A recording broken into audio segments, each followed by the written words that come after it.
experience, zero. So she had to wait 8 months to get a job. Apply, I think, 20, 30 organizations, 8 months, then only she got a job. Can you understand? So we are looking for people who have got wider experiences. Example, what do you do during your free time? Actually, I like to, get involved in outdoor activities, and one of my passions is going hiking and mountain climbing. Oh, really?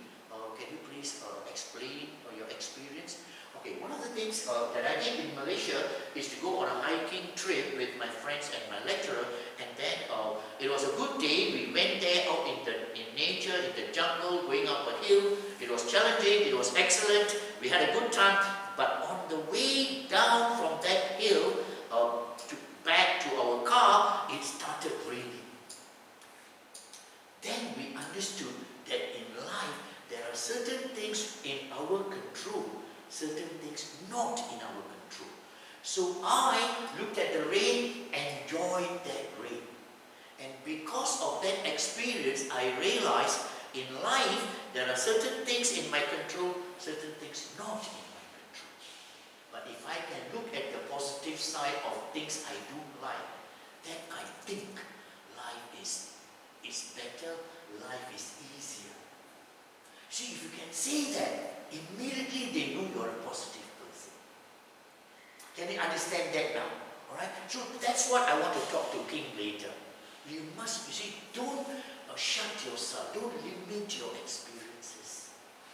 Because if they say, okay, well, you studied in Malaysia, can you give me a memorable experience in Malaysia? No memorable experience. Straight away die. They will take the gun and shoot you. You can understand. I want you to understand that. Because every time they ask you, we think they want to, hear our story. But from your story, they will know, are you telling the truth? Are you an active person? Are you a person who can see life, differently and positively? They will do that. Is that a gift? That's all.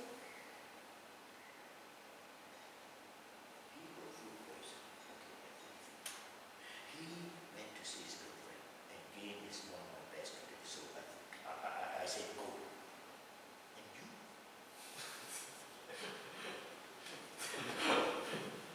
I hope you understand that. Are you angry with me?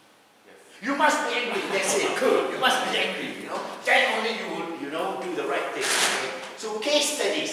We talk about case studies. What is case studies? A section that looks at a particular example, which is relevant to the main topic. Okay, case study. I don't think I will. Test this. Okay. Preface. You don't say preface. It's preface. Is that okay? Preface. What is a preface, Ian? An introductory part of the book, major projects, which may include the writer's motive, purpose, or writing the book, major project. So it is focused on the motive or purpose of the writer. Then it is called preface. So remember that preface means it's the motive or the purpose of the writer.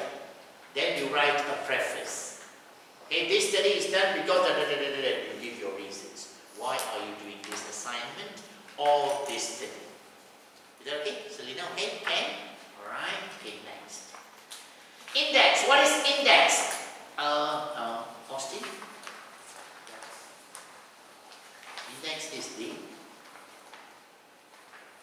great Austin. What is it? It's your very nice, very nice. I purposely did that so that you write it down. Just to I'm sorry, maybe in my printing it didn't come clearly. Maybe you want to write that quickly. Yeah. Sorry, I'm really sorry about that. Alright. Okay, Austin, what is index? Alphabetical list of all the topics in the text. If they are in the alphabetical order, A, B, C, D, alright, it's called index. You all know that, right? It's called index. Alright? What is the difference between index and the next one? Let's understand the next one.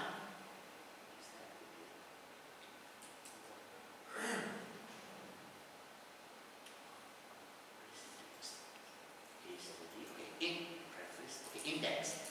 After index, you see this. Okay. If they go according to the pages, if they go follow the alphabetical list A, B, C, D, index. But if they go according to the page 1, 3, 5, 10, 20, that is called table of contents. Contents. Is that okay? You can say contents, list of contents, or table of contents. Okay, can you see the difference now? Is that okay? Right? So you must know that also. What is contents or table of contents? Right? Okay, italics. When do we use italics? Selena? Typically used to show titles and words from other language or to emphasize or draw attention to a part of writing. Example, italics. Right? They are actually, written to show titles or to emphasize a certain word or a phrase. They are italicized.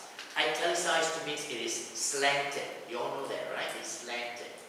Alright? Okay, that is italicized. Italics. We call them italics. See, the writing is slanted. Okay? Next. Footnotes. Footnotes. What are footnotes? Used to indicate references at the bottom of the page. I think the key word is foot. Alright? If you understand foot, it's at the bottom. Some books or some assignments or major projects, you have a line, you do your writing, you have a line, then here somewhere here number 1. Then here you say number 1 and explain. Footnotes at the bottom. Can you follow? Footnotes. That means at every page, if there are notes you want to explain, it goes at the end of the page. That is called footnotes. The whole can follow? Can? Alright? Because there's one more which we call as endnotes. At the end. This is at the end. Alright? End means used to show reference at the end of the article or chapter. It's at the end. So that's why it is called endnotes. Foot means down. End means at the end, last. Did you okay? Can I understand? Selena, okay? Okay, it's at the end, right, of the article or chapter. Okay. And then quotation marks. When do we use quotation marks? Alright, used to draw attention to a phrase, perhaps because it is being used in an unusual way. Example, okay, this is the writer, Chesnays. Chesnays, 1998, the book, colon, space, page, full stop, space, 99, close bracket. Refers to the contrast as the feminist paradox. You see, this is the quotation marks. Alright? Quotation marks. And concludes that empowerment of women actually ensures against a very low birth rate. This just I took from one of the books. Alright? So used to draw attention to a phrase, perhaps because it is being used in an unusual way. It is to draw attention. Alright, draw attention. Usually a phrase. Sometimes it's a word, but usually it's a phrase. Alright? So maybe you want to highlight that. Okay.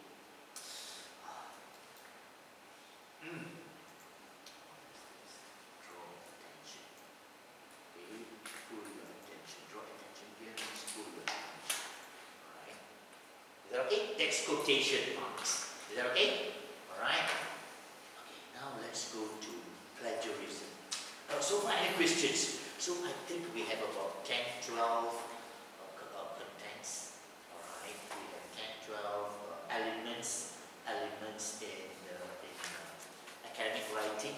At least 5 or 6 must know.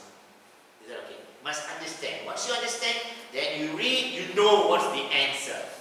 Is that okay, Jason? Alright? Okay, let's move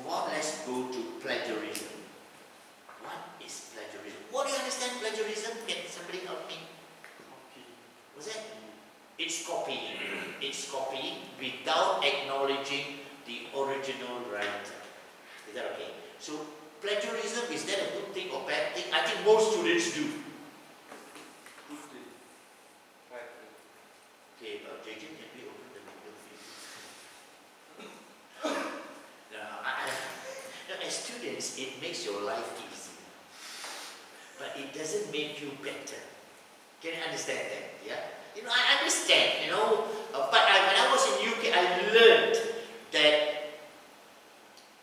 millions of people before me who have thought about what I'm thinking now, and they have already given their ideas and they have given proof even. So why don't I want to learn from them? So that is part of plagiarism. Plagiarism is academic cheating. Academic cheating. Plagiarism is academic crime. Can you understand? So I think in this college, I'm sorry to say that, I think plagiarism is tolerated. Is tolerated. You come up with your own, you take from another author, another book, magazine, online, whatever, and put it as if it's your idea, we still tolerate it. In UK, no way. Alright? When I was studying there, they had a system which allows 10% plagiarism. Anything beyond 10%, you're straight away given a 0 and asked to read. They're very strict. But in Malaysia, this college, I would say it's being practiced.